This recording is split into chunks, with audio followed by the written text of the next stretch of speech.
Steve McNair was Friday night. But where was he during the day, and who was he with? New at 6, News Channel 5's Jeff Tang tells us the Titans quarterback spent his final day with his sons.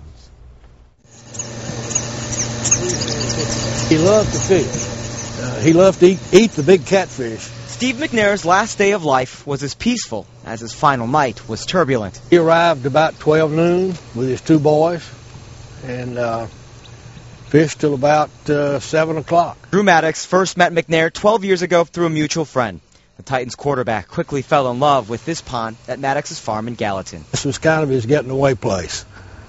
So he even fished in the wintertime. Steve always had a big smile. He was very humble, and he was a really, we became very, very close friends. In fact, McNair became one of Maddox's most frequent visitors. I have a little note here he left me. But the star would always ask permission or leave a note for his friend. And he says, "Hi, Drew. I came by yesterday to fish." Maddox says McNair appeared completely normal on Friday while fishing with his 2 sons just hours before his tragic death. When I left here late Friday, that big smile, and with his boys, and everything seemed wonderful.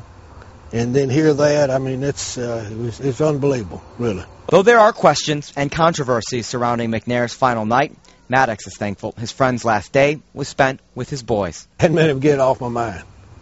And just like seeing him with his boys and seeing him seemed to be so happy. And that is Drew Maddox's last memory of his friend Steve McNair. At peace and at his favorite getaway place. Yeah, I really do. I miss him already.